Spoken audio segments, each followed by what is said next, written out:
this? Guys, I think we're live.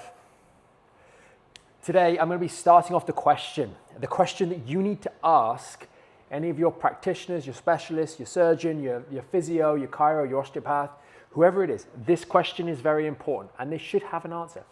And it is, how are you helping my back pain, sciatica, herniated disc at L5S1? And I'm going to offer an explanation here, a couple of examples here to help you guys understand this. And your practitioner, whoever you're seeing, right? Because we have many, many members that will also leverage the program to recover from back pain alongside some elements of treatment, right? And so there are different ways in which different practitioners, different tools might help the process. So we need to understand that the individual that we're seeing isn't saying, I'm going to heal you. Because one of the most important things with back pain and sciatica is that you understand no one heals this but you. You heal it. No more does it need to be a conscious process than the conscious process or the degree of consciousness that's happening when you're healing that graze on your knee or that cut on your elbow. It is automatic, and we need to understand that first and foremost. So if you have any practitioners that are saying, how, John, Dr. Steve, whoever, how are you helping my herniated disc? They should have an answer to this question. So for example, let's just suppose that you're seeing an osteopath or a chiropractor and they primarily use hands-on techniques, right? Some of the joint adjustments, etc. How are they helping potentially? And they should have some answers. It might have variations on it, but it should be something that they can just, boom, bring off the cuff. So they might say, hey, look, you're coming in here, you've got an L5S1 herniation. The reality is, I can't do anything for that, nor do I need to. Because you're going to be doing the healing down there. I don't do healing on you. What I can do is realize that actually your thoracic spine's not moving so good, your posture's a little bit rubbish, you're hunched over, your neck doesn't move so well either, and your hips are a little bit stiff. And all of those things put unnecessary strain on this guy that's struggling to try and recover, right? The bad posture leaning forwards, that education, well, that roundedness through the thoracic spine, that increases the load and compression through here. So if we can get you to open out your thoracic spine a little bit, stand a little bit better, and get your neck moving a little bit better, so that when you're pulling out of your driveway in the morning, you're not having to crank around on your lower back to check the cars, you can actually just turn your neck. That's going to help the lumbar spine. So that chiropractor, that osteopath who's doing the hands-on treatment will be working and communicating that we're working in these other areas to lessen the strain and burden on your lower lumbar spine where we've got this disc herniation so that it has less strain while it's going through its recovery process. And that's what I'm going to do, right? Not me specifically, but that's what your chiro or your osteo might communicate to you. It could be another example, your masseuse. Or maybe your osteopath is going to do some soft tissue work, some work onto the musculature. And they say, well, John, you've got this herniated disc at L5S1 down here, and one of the things that's really going to bother that is if you're constantly dropping into flexion every time you get out of the chair, you go like that, oh gosh, or you go to do something, oh gosh, my back, right? Because it's constantly dropping into flexion because you have quite significant limitations in the hamstring mobility. So your hips don't readily move into flexion. The movement leaks into your lumbar spine and squashes down. And I can see, guys, there are some comments coming through on TikTok. I will come over to those in just 1 second. You can keep firing them in and I will go through them in a moment. And so they might say, do you know what, we're going to work on those hamstrings. Now understand this is going to be temporary, right? Because the reason those hamstrings are tight, although they might have been tight preceding this particular episode of back pain, but it also because the injuries to this section down here in the lumbar spine send signals down to those hamstrings to tighten up, which is a reinforcing problem that's making the problem worse. So we're going to do some work down here, some soft tissue work to improve the mobility so that you have a little bit more freedom of movement through the hips to lessen the burden on the lumbar spine, but it's going to be temporary. And that's again communicated to you. And the proviso in all of these scenarios is that you are doing the rehab at home. You are doing that. And they're there to help you along in that process. Because in order to get better from these lower back injuries, from these sciatica, from the herniated discs in our lumbar spine, we have to acknowledge that the significant bulk of the work needs to be done at home. It needs to be done up here. The education, the application of that education to the rehab, the actual doing of the rehab to change our body. No one else changes it for us. We do the changing. And then those therapies, those interventions, those specialists can help enhance the good work that we're doing. So I'll come over to some of the questions that are on TikTok. Guys, I haven't brought up the comments on YouTube, so I apologize for that. If you guys have any comments on YouTube, you can pop those in the comment section. And let's see, what have we got here? Got pain down the left and right arm, the bicep, forearm. Must be nerve pain or coming from the spine. Yeah, if you've got pain going down both arms, I would suggest looking at the common origin in that sort of scenario, looking at the cervical spine. Serena has said, and now disappeared. Where are you, Serena? There you are. 4 months with the chiropractor weekly is still giving me trouble. Serena, remember, the only thing that the chiropractor can do to help you is release joints. They don't build stability. And so that release of those joints, those manipulations, the adjustments that they might or might not be doing. Now, they might be doing something like spinal decompression, which we do here in the clinic, in the big table behind me. It's a big table. You'd know if they were doing that. Or I'd hope you'd know. And so that can target the disc that's injured, for example. But you must be doing rehab work at home. You must be doing rehab work at home. Because what you'll find is that as you're doing the appropriate rehab work at home, as those weeks and months go by, you will find that the work that the chiro is doing is sticking better and better. You're responding better and better to it. It's lasting longer and longer because they do those corrections, those adjustments, etc. And you've got more muscle support, more conscientiousness, more awareness of how you're holding this spine. And so that reinforces and it becomes a positive feedback loop. And so that you do some great work at home, you make some progress, the chiro comes in, boom, we do some adjustments, things are working a little bit better. You go home, you reinforce it, you keep that. You don't just have the adjustment and everything falls apart straight as soon as you walk out the clinic. So there must be that approach, and I think sometimes, and it's understandable to a degree, or maybe it's forgivable to a degree, but the chiro's like, oh, well, if I give them rehab work, they're just going to go home and they won't come back. And like that's, you know, if you give them rehab work and you do treatment with them, they're going to do better, and then they're going to refer patients to you because you're doing a common sense approach, right? So something to think about there, Serena, but you should have rehab, and if you haven't got rehab, I'd suggest maybe that they're not quite doing as good enough job, right? Unless they acknowledge and they say, look, you're coming in here as a chiropractic patient and we're going to do these adjustments, but you've got to do your rehab at home. And here are some recommendations, perhaps. I know there are chiropractors that recommend the program, for example, our program, for patients with lower back pain. Julie has said, chronic pain, doctor basically just fired me from his care because my MRI doesn't show the nerve being pinched. Yeah, guys, like we had a comment in the members area about this today or yesterday, where we'd had the disc bulge, but it's not pressing the nerve. In a lot of cases of back pain, you're going to have the disc injury and it's not directly pressing the nerve. You might see things like indenting the thecal sac or contacting the nerve. You know, the only scenario where they will say, oh, well, it's obvious, is where it's like literally pinning it against the wall, right? And boom, we've got that, you know, that's not going to be a fun time, right? But we can have some quite profuse disc bulges that don't actually do that. And equally, we can have some minor disc bulges that are causing us tremendous pain. And we have to realize that there is an injury here, the disc strain, right? Because if it was nice and healthy, it wouldn't be bulged. And therefore, we can infer that it's injured. We can strain it, it becomes worse, it gets aggravated. And so we don't need to have the disc constantly pressing the nerve or directly pressing the nerve. The other thing to bear in mind that is the glaringly obvious, right? I wish I had a balloon here. I wish I had a balloon, right? But when we press down on the spine, the discs bulge. Perhaps when you were lying down with the MRI, there wasn't enough compression through the spine to be leading to the disc actually bulging out and hitting the nerve. But when you stand up, there is. Maybe there's a thought there. Maybe when forces are greater, that disc bulge that's not touching the nerve actually moves to the point where it does hit the nerve, which wouldn't be too much of a stretch to imagine, right? Because there is significantly less loading in the lying down position, which your MRI was done in, than there is in the standing position. So perhaps things change. Perhaps they do. I don't know. Maybe they do, right? I'm being a bit facetious here, but perhaps. And even if it is or is not touching the disc, who cares? You've got an injury there. We've identified an injury. Let's now pretend as if that is the cause of the problems and rehab as if it is, because most people have that kind of picture. It's hitting the nerve. It's bulged, but it's not hitting the nerve. It's near the nerve. It's not touching the nerve. It's near the nerve. It's not compressing the nerve. But there will be an inflammatory reaction. And anyone that has had a sprained wrist once of a relatively minor sort will notice that their wrist can sometimes swell up quite a bit. This is a tiny space.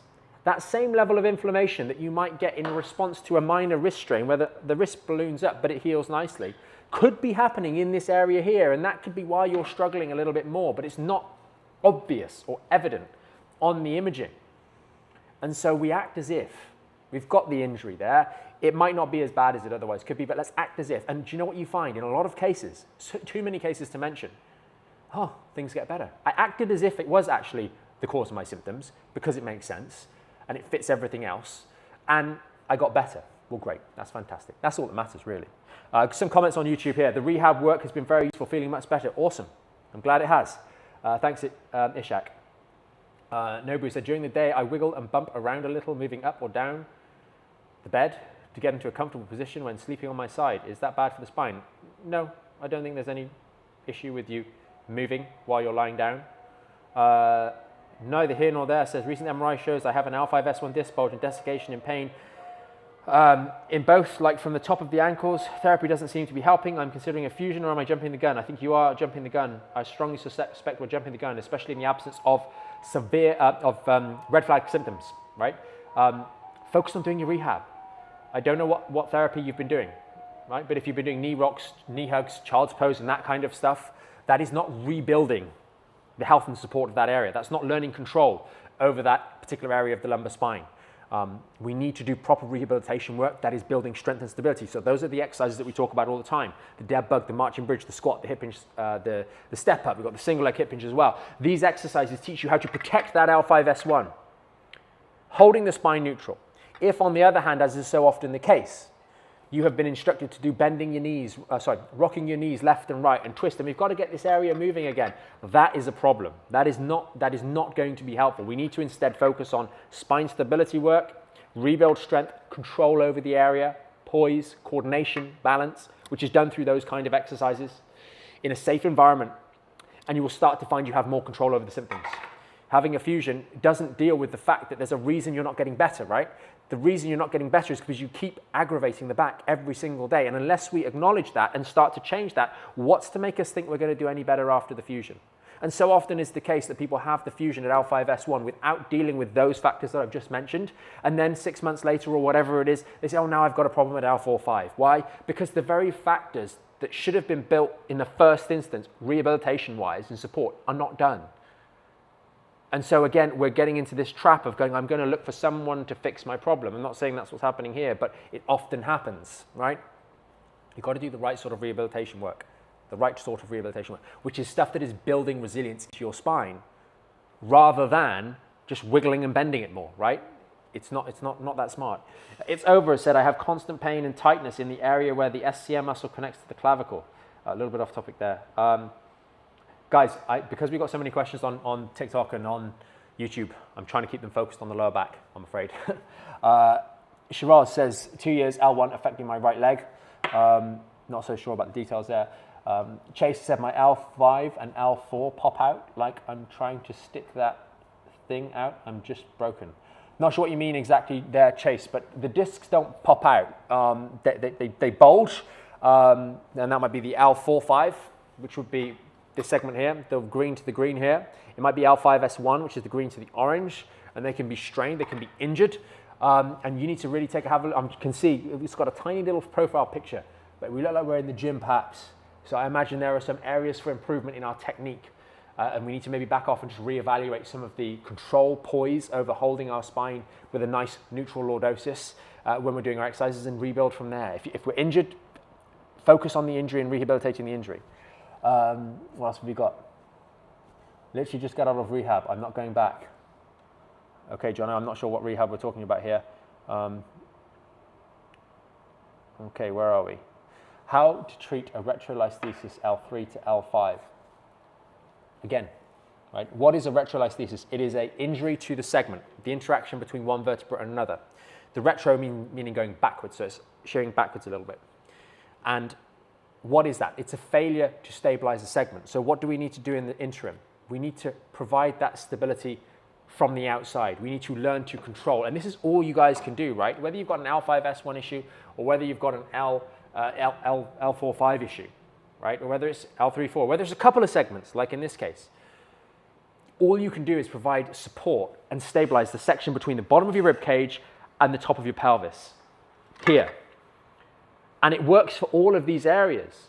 The retrolisthesis is maybe a little bit more of a severe injury. In that scenario, it's almost par for the course. There's going to be some element of disc degeneration, disc damage, because that's going to be what is allowing that disc to go backwards, like in this particular scenario. Or well, not the disc, the vertebra to slide backwards in this scenario. There's probably a degree of a sway back posture. That is the standing like that, right? That's going to be involved. So learning to hold ourselves correctly with nice, good posture, the rib cage over the pelvis, the rib cage underneath the head, and that kind of posture, and engaged and tight to provide support for that spine is going to be a vital skill that we need to spend time learning, supporting that area.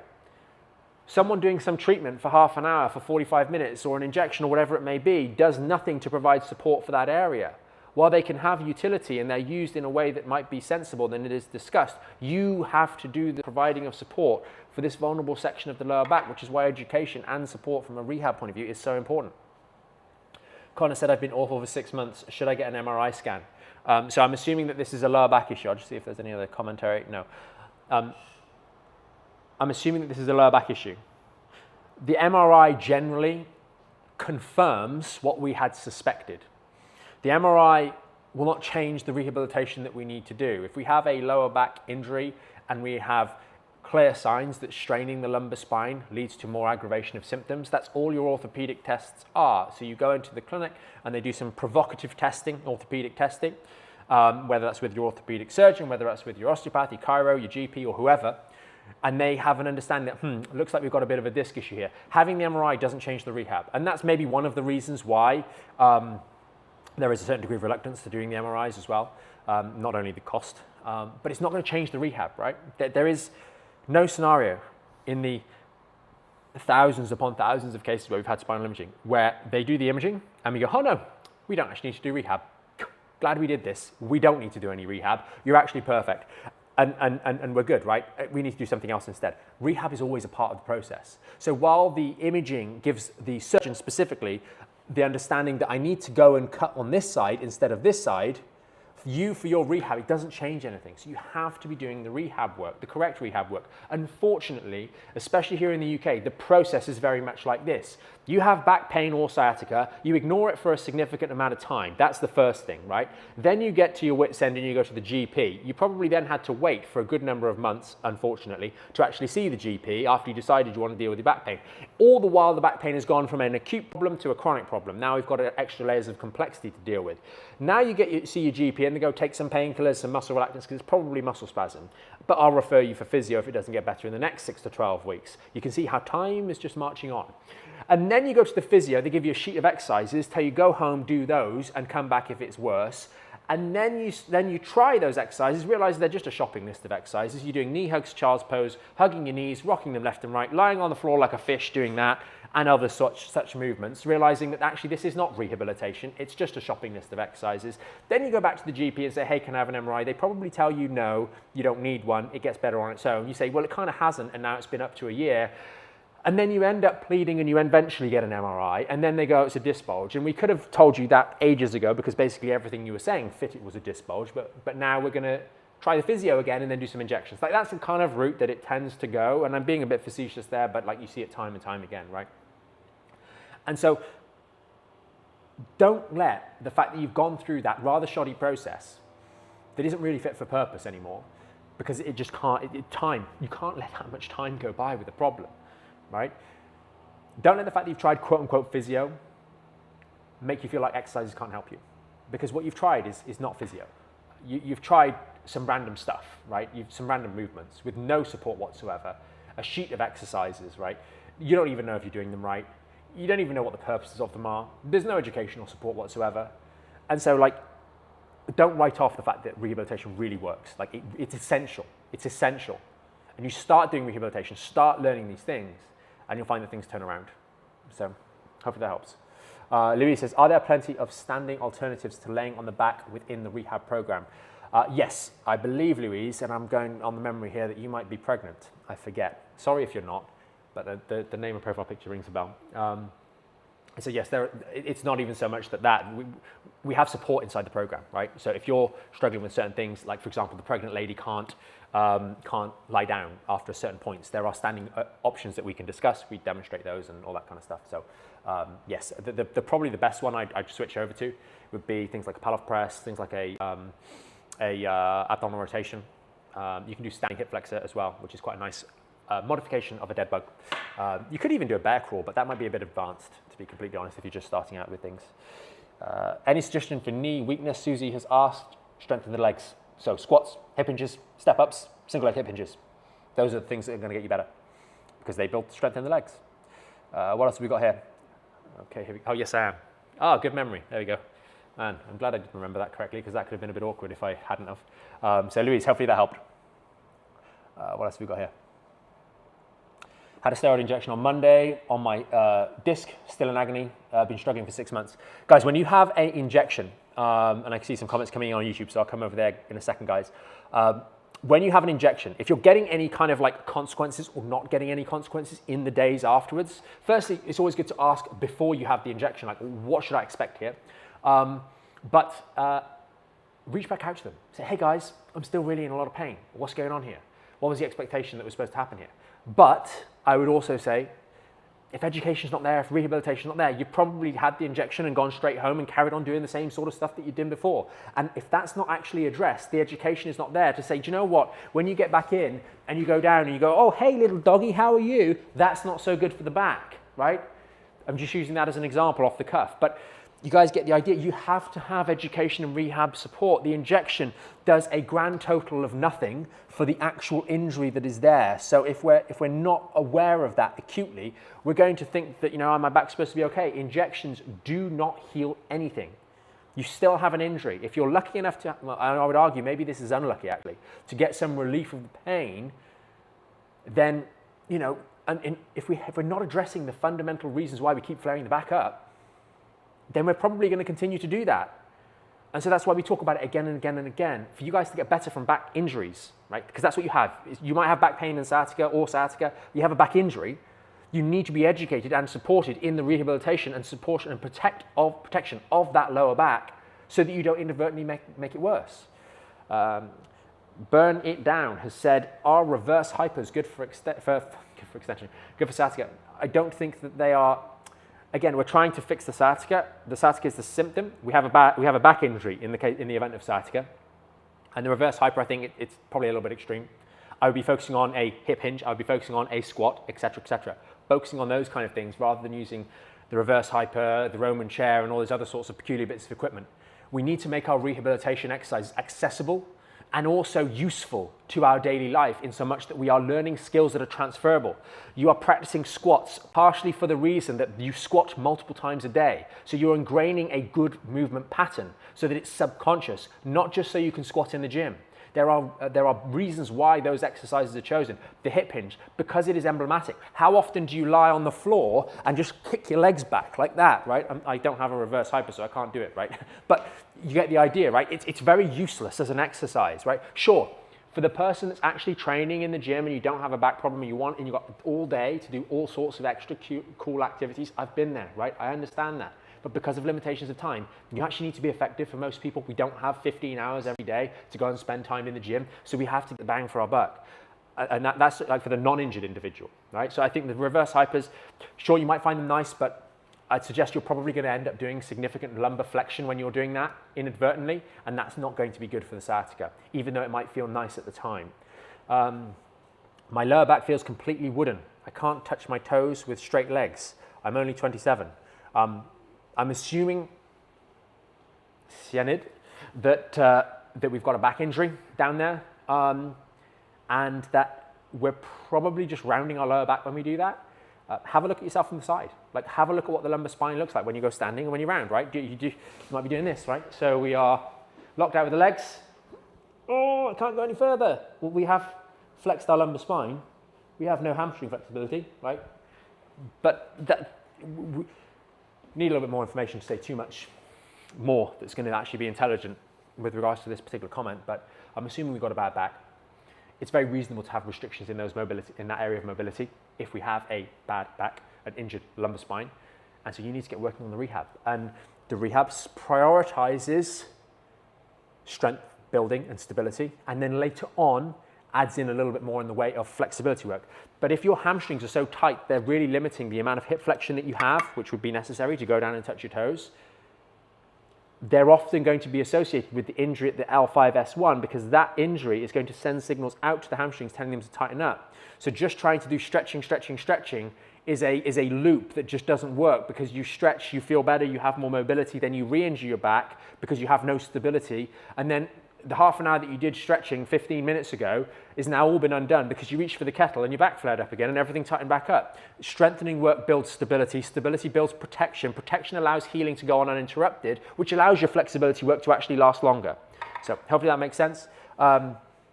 Cyanid has added clarity. I didn't have an injury and I don't have pain, but I have zero flexibility in my lower back. I would check that. So the ability to touch your toes is a combination of hamstring mobility and lumbar mobility. I would strongly suspect that in this particular scenario, we're probably one of those individuals that already has a flattened lumbar curve, meaning the lumbar spine is like this. We actually discussed this week on the live, the x-rays on the live, right? You get some individuals that have maybe not a back injury at this stage, great, but they have adopted their posture. They spend so much time sitting every day, etc., perhaps, I don't know, that when they stand up straight, their spine is straight, right? That is not normal. So when they try and bend forwards, there's no more lumbar flexion to give. The lumbar spine should start here, so that should be the upright neutral position, right? We should have what's called a lordosis, and that's a backward bending curve. The curve should be significant. It should be around about 40 degrees if we measure it with tangent angles along the back part of the vertebral bodies, roughly speaking. And so if your upright position looks like that, I have all of this lumbar flexion before I get to the end of lumbar range. Whereas if standing upright, I'm like that, I have no more lumbar flexion to give. So it's a little bit abstract without the presence of imaging, but hopefully that makes a little bit of sense for you. Helps you understand this kind of concept. But it's almost par for the course that you'll need to improve your hamstring mobility as well. So doing some element of mobility would be helpful. But I would be very careful to understand, maybe there's a little bit of malalignment, let's say, in the lumbar curve, which is why you just don't have any more lumbar flexion to give. And that's something that's just not known by a lot of people. The lumbar spine should not have a kyphosis in it, but if the lumbar spine is straight and has no curve going through, sit for 8 hours a day, right? Just bear this figure in mind. This is very important for all of you guys that have back injuries or sciatica. One of the things we do, or have done in the past, we used to do it a lot more than we do it these days, just because of the nature of being online a bit more nowadays than when we had the clinics. This is a lumbar roll. You lie over this thing, and there's an example on the YouTube channel of one of the patients from back, 2017, 2018, something like that, of a before and after x-ray. But we used to do these all the time, right? They work. This can change your curve, and I'm going to demonstrate for you guys. Hopefully you can see on TikTok, more or less. You lie over this like so. You see my bum is hovering off the ground. You lie like this for 20 minutes. During that time, a process called creep occurs. What creep is, ligamentous creep, is that when the ligaments are placed under a stretch, a static and sustained stretch for an extended period of time, around about 10 minutes in, they will start to undergo a process called creep, which is deformation under the stretch, remodeling. When you do that stretch that I just showed you for 20 minutes a day for 3 to 4 months, you can get a change of curve of 25%. So you can increase the rate of curve in the lumbar spine by 25% by doing just 20 minutes of consistent stretching daily, and obviously modification of activity, so we're not doing silly stuff to counteract that, right? So education is important. Now think about the 8 to 10 hours a day that you're sat like this, doing exactly the same thing, this. Is it any wonder, this is what we saw over the years, right? That more and more people, if you're likely to have any kind of malalignment, an actual malalignment, and we would always do these measurements on x-ray imaging, standing x-ray imaging, so we are accurate, because the physical exam is so inaccurate when it comes to spinal alignment. You can't see where the spine is. It's like that far into the body, and all you can see is the very end of the very end, right? And that's why I'm so opinionated on comments about anterior pelvic tilt, posterior pelvic tilt, and lordosis that are made by people that haven't actually seen the spine on imaging, standing imaging, because it changes when you lie down as well. And so it's very important to realize that how you use your body does have impacts over time. And so it's something to think about, right? If you're sitting down all day, every day, and then you get told you have anterior pelvic tilt, it's like, why do you think I have anterior pelvic tilt? I'm using my body in a way that's constantly flattening the lumbar curve. So Cyanid's comment, I don't even know if I'm saying that right, I hope I am, or not butchering it too badly. In that particular scenario, it's very reasonable to suggest that the reason you have no more lumbar flexion is because you've remodeled your spine, so it's actually straight when you stand up. So there is no more flexion to give. There's no more flexion to give. Going back to that example earlier, one more time, right? All you see from the person is that they are upright. You don't see the alignment. If the person is upright like this with a curve, just lumbar flexion, not hamstring flexion, not hip movement, I've got all of that. If the person is already like this, see what I did there? Pelvic tilt. And then they try and bend, they don't have any more movement. There's no more range of motion. The lumbar spine doesn't flex that far. And so they're stuck in a very peculiar position, not to mention the fact that if you just stand up right now, if you're watching the video, and you do an extreme pelvic tuck, and then try and stand there, you'll feel how tight your hamstrings are, how you have to slightly bend your knees, and you try and straighten it out while keeping the pelvic tuck, but you can't quite do that. And everything's really tense. And then you describe this feeling of being constantly tense all the time, right? This is what happens. Just going back through some of the comments here that I've missed. Obi says, I have a herniated disc, my lower back hurts. Several minutes after lying on my back, I use a lumbar support to sleep. I don't know if using the lumbar support is ideal to sleep, but it's not necessarily the end of the world. It's better than elevating the knees, I would say. I think the most important thing you need to do, OB, is focus on your rehab work. Focus on building strength and stability into the spine. That's what's going to give you a bit more support. If we're sat down for extended periods, you can get a little bit of tightness in the hip flexors. A nice test you can do to have a look at this is doing Thomas test. I can't really demonstrate, no I can't demonstrate it as well, but I'll give it a go. Thomas's test is just a hip flexor test. So if you lie on your back, this is best done off the edge of the bed, and you hug one knee and just lie back like so. This leg here should just be able to hang, right? It shouldn't be hovering up in the air. If it's hovering up in the air, then that's generally an indication there is an objective shortening of your hip flexors. And that might be when you lie down, that's pulling the back into extension, creating a bit of jarring. And so, that could be a factor. But there's a number of other variables that could be there. But the most important thing is everybody gets these slightly different symptoms, right? These slightly different quirks that they notice. The most important thing that you are focusing on is your rehabilitation. Observe the quirks. Observe that it hurts a little bit when I do this, and it hurts a little bit when I do that. Those things get better as you make progress through the rehab. But making progress through the rehab is the priority. Building objective strength and resilience in your back is the priority. What else have we got here? We've got some of you guys having a chat in here. That's cool. I'm just trying to pick out a few comments. Is wearing a belt through the day a good idea to help the back? No, JP, that is a bad idea. Okay, let me explain the belts. Let me explain the belts to you. Belts are probably one of the worst things you guys can use if you have a lower back injury. Especially in that scenario where I'm using the belt to get through the day. Let me explain why. How does the belt work? Now, I'm skeptical about how belts even work in this midsection, but if we take the example of the belt, it's like a support, like an elbow support. How does it work? It provides compression across the joint, across the elbow, right? So I put it around here. If I put an elbow sleeve around my bicep, you would look at me strange thinking, Mike, what are you doing? Put it over the joint. Very important. So now we think you guys have, and we just crossed 4,000 comments on the live videos, right? The other day, which is quite cool considering we haven't been doing this that long, or these lives anyway. Most of you guys have L4-5 and L5-S1 issues. L4-5 and L5-S1.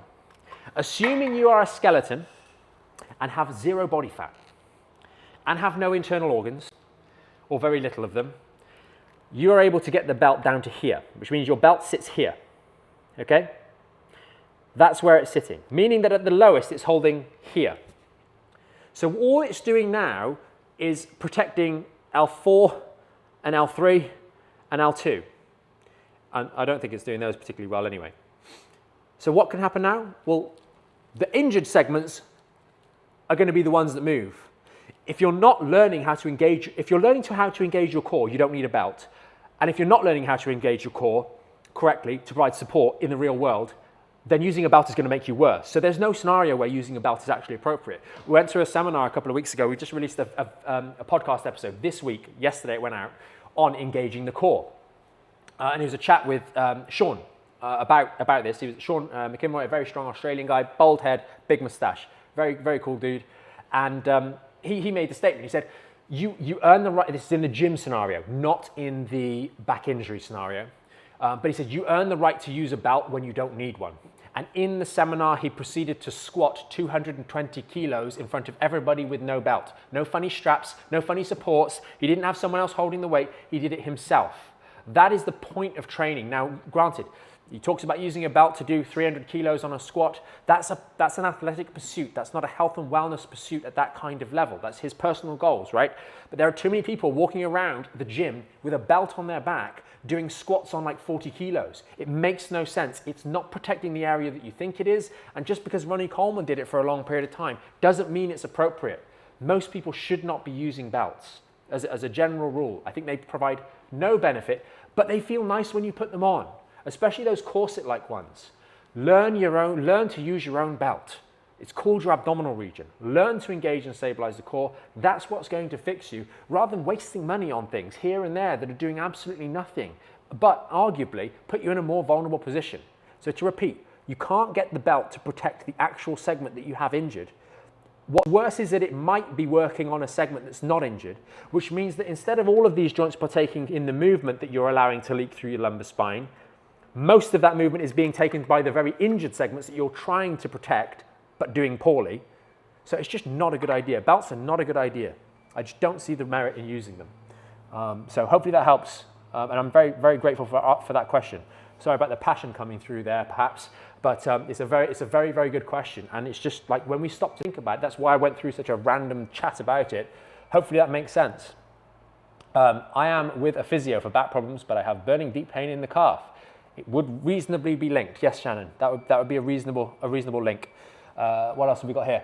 Best exercise routine with paralumbar strain.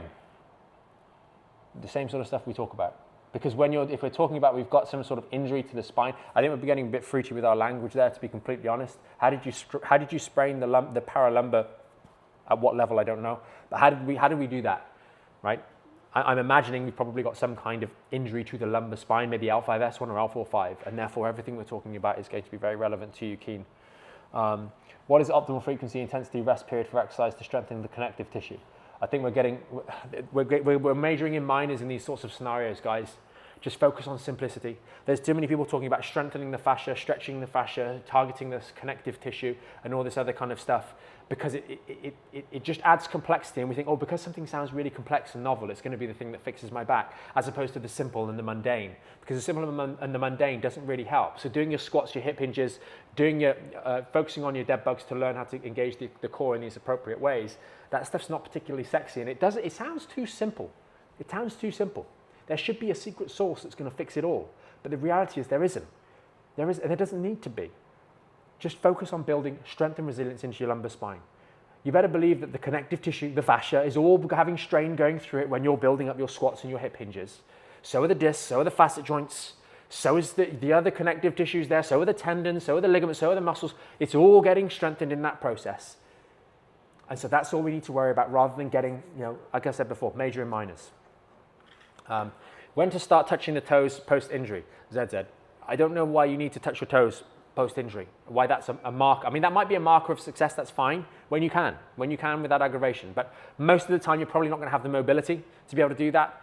And you are better off focusing on markers of improvement, which would be the progress that you are making through your squat, hip hinge, etc., and the load bearing that you're doing. You guys should have a think about 3 numbers, and I'm going to slightly change these. It's just a conversion rather than a change. It's the same numbers that we talk about all the time, but it's just easier maths, so you don't have to do an extra step. Think about 20% of your body weight, think about 45% of your body weight, and think about 100% of your body weight. Those will be your 3 milestones on your squat and your hip hinge. So for me, that would be 20 kilos, 45 kilos, and 95 kilos. When you are squatting more than those figures, you are making objective improvement. When you are hip hinging more than those figures, you have made objective improvement. Your sole focus should be to do that without aggravation of your symptoms and with correct choreography. And you will find that as you go through those milestones, you will get better. You will get better as a consequence of going through those milestones. You do not wait to be better to go through those milestones. It's like the chicken before the egg, right? Hopefully that makes sense.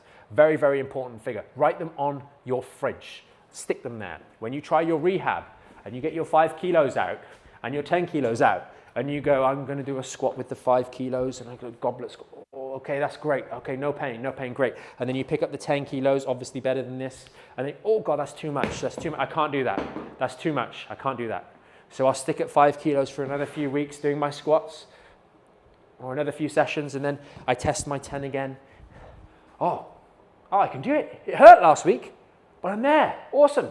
I made progress. Fantastic. Maybe I had to get my chair behind me to standardize my depth. This is one of the tips we talk about the members, so I don't accidentally go lower than I should when I'm doing my squat. Oh, great, I can do it. I couldn't do this 2 weeks ago, and now I can do 10 kilos.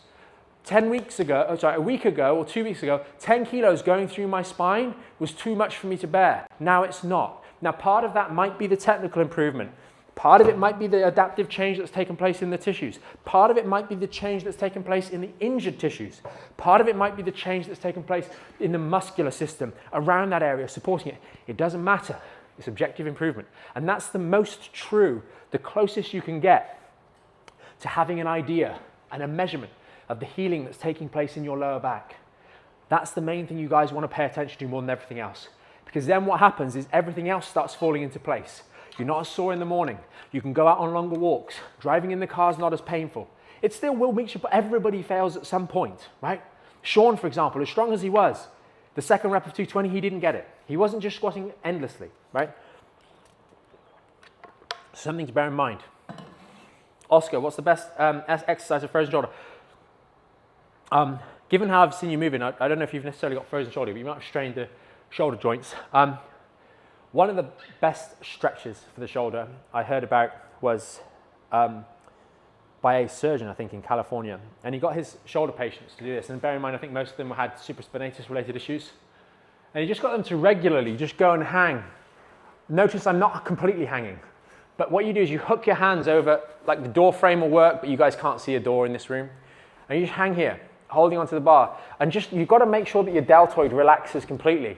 And then just, you can turn around a little bit, but even just hanging there, just help take pressure off the shoulder joint, decompress the shoulder joint. And it was very relevant because one of the issues with supraspinatus, which is the muscle, one of your shoulder rotator cuff muscles, is that during the day, because of the nature and the way in which the arm hangs, the tendon there is hypovascular, meaning it doesn't have a very good blood supply. It's cut off because of the pressure. And then when it's at night, it gets re-engorged with blood, and this makes it a little bit more prone to not healing as well as it otherwise should. And by routinely just going into the doorway, or whenever you're walking through a door and just doing that little hang, you've got to let the deltoid relax, right? When I hold my own arm up, my deltoid's still on, so it has to relax to get the stretch through it. And you're not pulling aggressively, it's just gentle, but just doing a little bit of that regularly helps perfuse that area with blood, with circulation. And the bottom line in that scenario was that he was able to significantly reduce the amount of discomfort that the amount of surgeries that he was having to do in that scenario. Oscar said when he's getting pain when doing the lateral raises. I play around with the angle that you're at, Oscar. You're probably, when you're doing those lateral raises, you're just hammering the supraspinatus tendon, so back off the weight a little bit. That might well be a factor, but it sounds like what I've just said would actually be really helpful for you, because that sounds like it's a bit of the supraspinatus. I wouldn't call that frozen shoulder, I'd call that you've strained the rotator cuff. So I back off a little bit on there. It might be that we're using too much weight in that scenario. The other thing you can try is playing around with the angle a little bit. So it might be that you're coming out here, and like so might be a little bit better for you. It might be turning the palm up, coming up like so, might be a little bit better for you. Playing around, maybe just doing some reverse movements, maybe having a slight bend on the arm a little bit more. Play around with it a little bit to find the route that's not painful, and try and go for that if you want to continue training the shoulders. That would be what I would suggest. But guys, bear in mind, Oscar, there's some pointers there, but obviously we focus a bit more on the spine. That's just from training experience and obviously the academic fallout of having education in all those areas. What else have we got here? Guys, it is coming up to 45 minutes. So I'm gonna keep going for a little bit longer. I haven't mentioned it today, but guys, if you need more help, if you're struggling with lower back pain with sciatica, then check out the link down up here in the profile page. If you're on YouTube with us, I'll put a link in the chat here. Watch the video there. It explains a little bit more about the program, right? If you want an actual structured program to go through, it's going to help you. You've got the phases of the program, you've got the exact exercises you do, the exact way to do them, how that changes over time, as well as relief-based practices that you do multiple times a day to support you as you're going through the rehab process, as well as having support from the team in the members area, etc. Then definitely check that out. Again, link up in the profile page. There's a link in the chat as well. You can check that out. Or if you're watching on YouTube after the fact, then there will be a pinned comment where you can go and learn a little bit more. Okay, back to questions.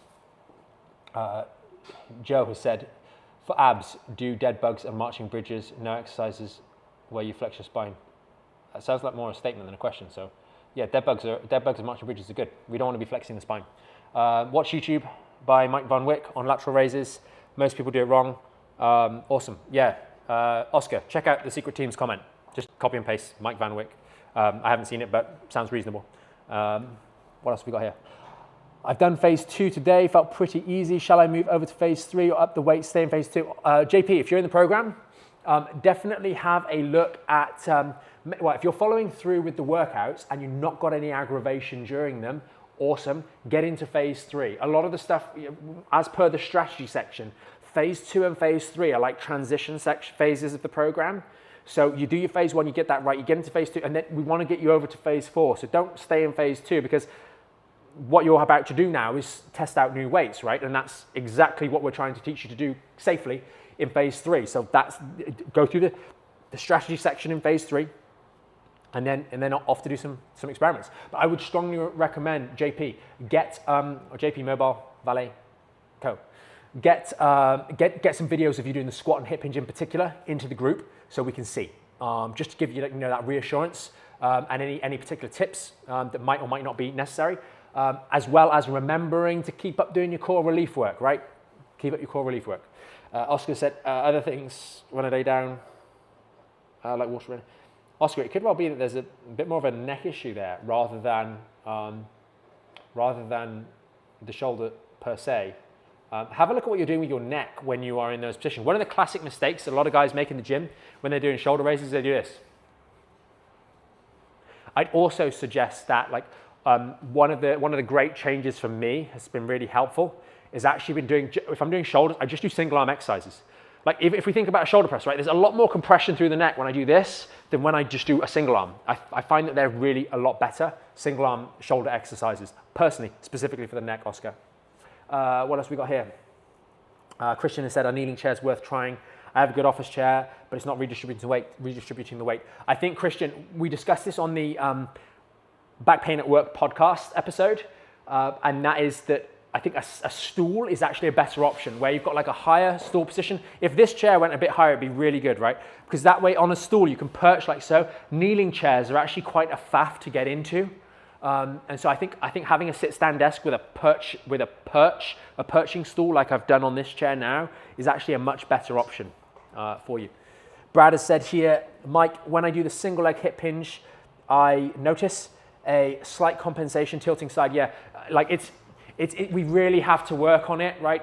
I would suggest, because Brad, when you guys are working through the program, right, the primary focus is you building your squat and hip hinge. That's the most important. So take a step back on your single leg airplanes and use them for the proprioceptive benefit, the balance benefit. So really have a think about, you're in the mirror or you're there, really have a think about holding on, use some support. You don't necessarily have to use the weights, although sometimes the weights can actually help you balance better. And then you're really focusing on keeping that hip level. Don't try and force extra range of motion by just doing that, right? Really try and focus on feeling it and feeling your load-bearing glute. Really hold everything steady, and where the end of range is. I think it's really worth that. I really like that single leg hip hinge, even though I could be a lot better at them, and we could all be a lot better at them, because they really highlight that need to focus on really holding that pelvis steady and really getting some activation of those glutes as you're doing that to fine tune the exact position of here. So I'd be really strict on them, because you're using your squat and hip hinge to build the load tolerance. This is going to have a help on those, improving that balance and coordination. So I wouldn't rush to make progress on the weight front on the single leg hip hinge. Hopefully that makes sense. What other questions have we got here? We've got some coming through on TikTok. Each exercise is enough to do it 10 times. To do the core 5 relief routine once a day. Viesdika. I check out the program. It just gives you more structure, right? It gives you the structure. Yes, we do 5 sets of 10 in the program, but it changes over time. So if you've tried the core 5, you find them helpful, definitely check out the program, because that'll help give you the guidance and structure that you need, because you do them differently as you progress over time. No problem, Brad. I had a flare-up in the lower back just from sneezing. What is it about sneezing that causes this? two things, right? Number one, it's a significant increase in intra-abdominal pressure, especially if you don't let the sneeze go. So if you go like that, as opposed to achoo, then you're letting the air out as opposed to creating valsalva in a more significant manner, which is going to be a disadvantage. The other thing is you tend not to sneeze like this, achoo. You go achoo, right? And then achoo, rounded lower back, rounded lower back. That's really distracting. Let me remove that. I don't need a co-host, thank you. Anyway, yeah, so it's the rapid flexion. You don't sneeze into a hip hinge. Sneeze, no, you sneeze. So that's why it's a problem, right? A forceful flexion of the lumbar spine, boom, right in the disc. While I get stronger with the rehab, how do I make sure I won't get worse by sitting and working? The good news is, Sarah, that the body is really, really quite remarkable. And in spite of having to work, in spite of having to live, in spite of having a toddler that you've got to look after, in spite of all those things, you can get better. Don't underestimate what some simple education and conscientiousness can do to offset some of the stress and strains of work, right? One of the things that people often notice in the program, and when they start, is literally just the very action of stopping doing all the bad stuff starts to allow your body to do what it's trying to do every day and heal. Someone with a sports car taking off. So hopefully that makes a bit of sense, but you know, it's important. Lucy says, does signing up to the program include online face-to-face catch-ups to check the form? Lucy, we have a facility inside the members area where members upload their videos. So we do also have the facility for one-to-one consultations where you can go through that, for example. That's at your discretion if you want to book those in. They are a separate cost. But what we find is the level of support, and I know there's some of the guys that are in the membership with us now, the level of support that's in there and the instructionals and the tutorials and the troubleshooting videos mean that the vast majority of members just don't need to. They don't need to, right? We're there Monday to Sunday, every day, answering members' questions, giving them guidance, giving them feedback on exercises, etc. Like, it's there to help. And Mandy has said, how do I find the program? There's only one program. It's the Back in Shape program. Go up to the link in the profile page and there will be go up to the link up here, go and check out the profile page, and there's a link there that has a video on it that will explain a little bit more about the program. If you like it, get involved. We'd love to have you. What other questions have I got here?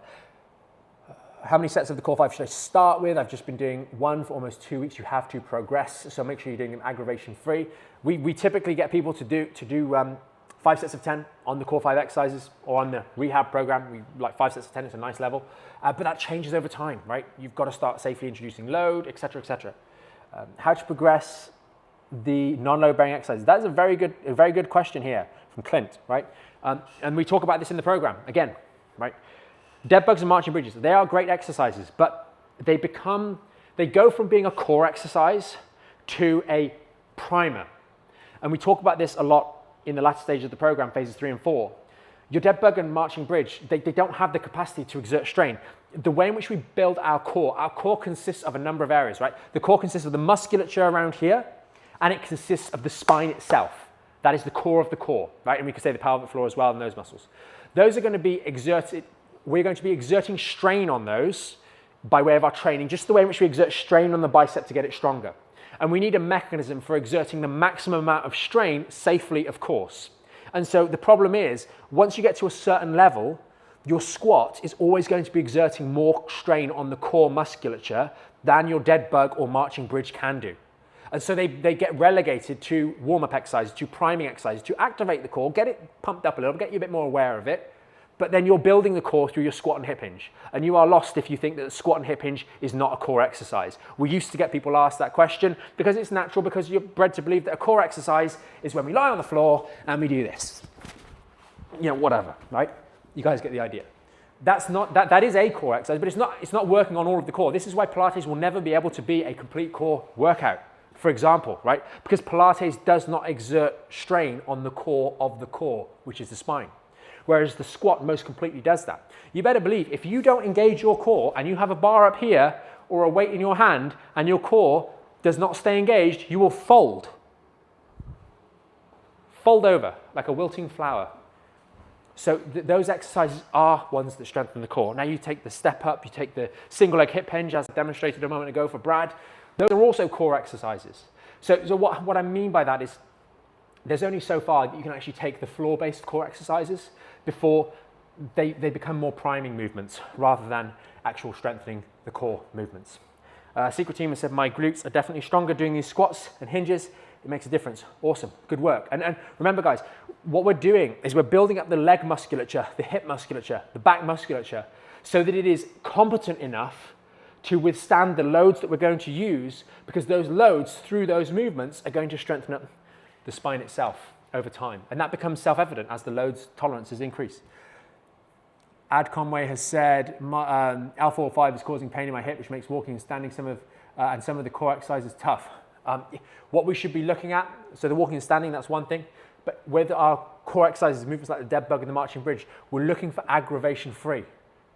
So if we're not competent enough to brace the core, stabilize the spine, and do a full rep dead bug, then we do a half rep. If we can't do that, we might do toe taps. If we can't do that, we might do tabletop position. If we can't do that, we might just do a core engagement with lifting one leg, a psoas engagement, right?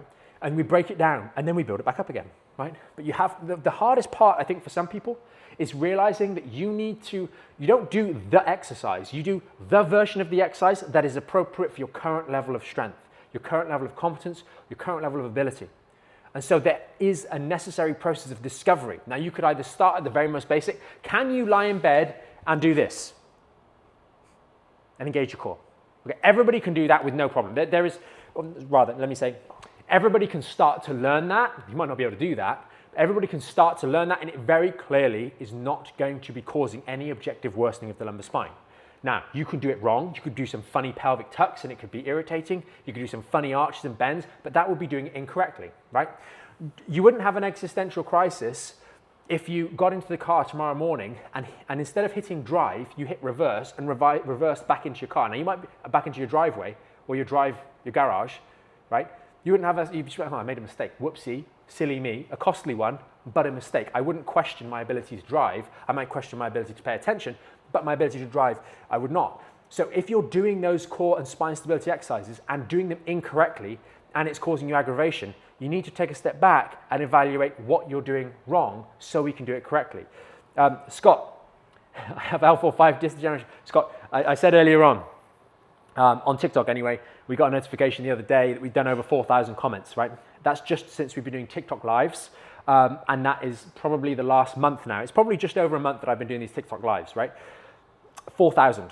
More or less everybody, probably I'd say 90% of the people that are on these lives, and I know for a fact 90 to 95% of the members in the program have L4-5 and L5-S1 disc issues of varying degrees, of varying severities. Most people that have a back injury, that have sciatica, have injuries at this section of the lumbar spine. That's where they are. So yes, it's precisely, you're in the right place, Scott, is what I'm saying in a very roundabout way. Guys, I'm coming to the end here because of timings. What else have we got here? How are you meant to know when is the right time to move in the phases in the program? Could someone look at my MRI report? So one of the things we get, I've mentioned today on the live, we had one of the members share their x-rays and we discussed them on the live session on Wednesday for the members, right? We did the full analysis for them, went through everything. It was really, really cool. I'd like to think it was very helpful. We got some good feedback on it. Members will regularly share their MRI images, MRI reports in the members area. You're more than welcome to do that.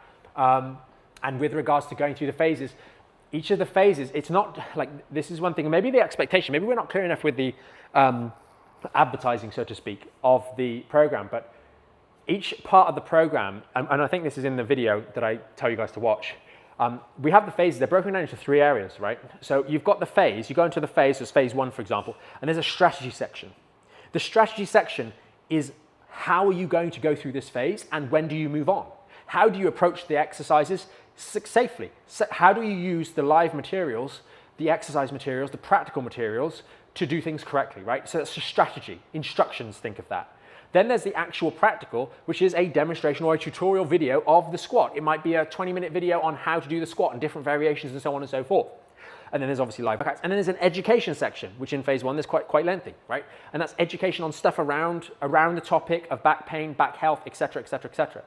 So it's very, once you're in, the program, it's very, very clear through, and you follow the strategy video, the strategy segments, which has about 7 to 10 on each of them. They're short, they're not like hour-long videos, right? They're relatively short, right? It might be 5 minutes, it might be 7 minutes, it might be 3 minutes in various topics, depending on the complexity of the topic.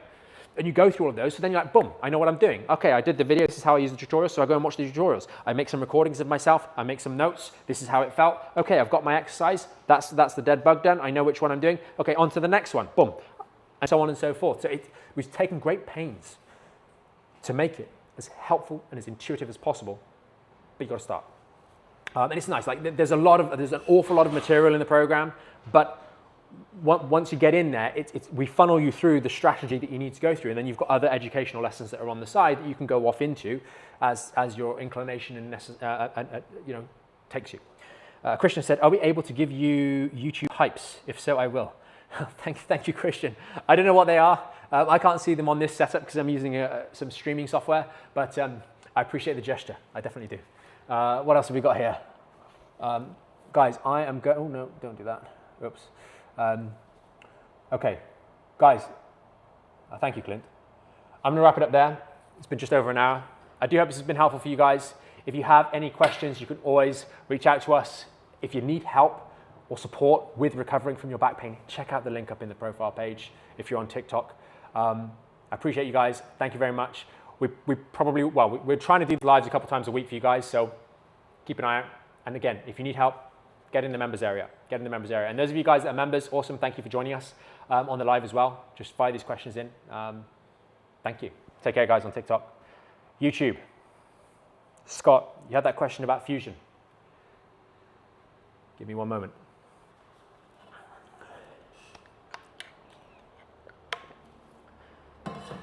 Being a candidate for fusion sounds a little bit extreme if we've just got degenerative disc disease or disc degeneration at L4-5. It does seem like a little bit of a jump, I'll be honest with you.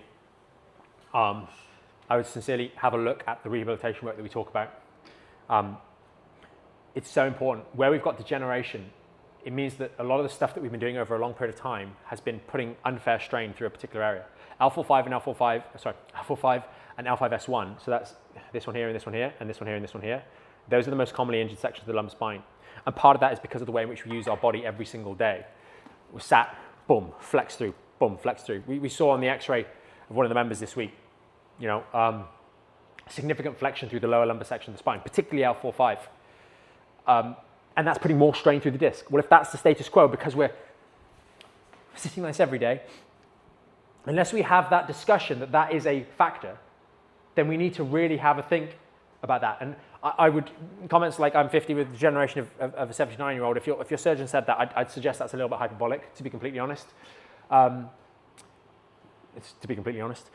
But we've got to acknowledge how we've been using ourselves. That's where the education comes in. We have to be educated around the spine so we can understand how we can stop making these issues worse. Because quite frankly, if you have a fusion of L4-5 and you haven't had that discussion about why you keep straining that specific section, why that guy has been under so much strain over a long period of time, then you're just going to continue to do the same old things. And that's going to result in what happens very frequently. You'll see many comments on the matter on social media where they say, well, I had a fusion at L4-5 and then L5S1 became a problem. Or I had a fusion at L5S1 and then L4-5 became a problem, because you're not actually learning to provide stability. So what we always suggest to members that have elements of fusion, elements of surgery being discussed is keep your appointments in. Fine, keep your appointments in. Most of the time they're booked miles out in advance for many different reasons, which gives you an indication of the confidence and necessity of the surgery. And I would suggest that it's not high. And so do the rehab in the interim. Just do the rehab anyway. Focus on building spine stability. Focus on learning how to support your spine. Leverage the sorts of things that we talk about to objectively build strength and stability into the spine, and just see where you go. Because the amount of times you go, I might not be fixed, right? Because this has been going on for a long period of time. But my surgery is booked for 3 months' time. Now it's 2 months down the line. I call up the surgeon and I say, do you know what? I'm actually more in control of this now. I'm able to do more. I'm not fixed, but it's going in a different trajectory now. It's been going like this, getting worse and worse and worse. And now I feel like it's kind of stabilizing. And now I feel maybe I'm starting to go in the right direction. I'm not better, but I'm going in the right direction. And I have no logical reason to suggest that this is as far as I can go with improvement. And to the degree that you've been doing stuff like knee hugs, child's pose, or just nothing to fix the issue, to the degree we haven't had proper education around these sorts of things, to the degree that some of the stuff that we've been talking about is like, huh, that's new, I would be very confident in the prospects of being able to make significant change. And realistically, like, you get started with the program, for example, people will notice changes, even if they've had it for a long period of time, within that first month of being with us. They'll notice things are a little bit different. They'll notice first and foremost that, actually, wait, I'm really not as good as I thought I was at many of these things. And if I'm not as good as I thought I was, if I'm not as good as I thought I was at all of these things, and I'm having to do them every day anyway, for example, the squat, for example, the hip hinge, etc. Maybe if I fix them, which is going to take a bit of time, and improve my ability to do them, that's going to have a protective function in my lower back. Because no matter how bad the back is, it's going to be trying to heal every single day. And the biggest thing that prevents people getting better is the fact that you're interfering with that recovery process. And you're not aware you're doing it. So hope that's helpful, Scott. Again, you can check out the link in the profile page, or on the, we're not on TikTok anymore, we're on YouTube only right now. Check out the link there, guys. Hopefully it's been helpful for you. Thanks to all of you guys that have joined. Have a lovely afternoon, have a lovely weekend. And guys, yeah, we'll be back probably Monday, Tuesday, something like that. With these lives. And for those of you guys that are members, if you need help in the interim, you know where to go. Okay, thanks for joining.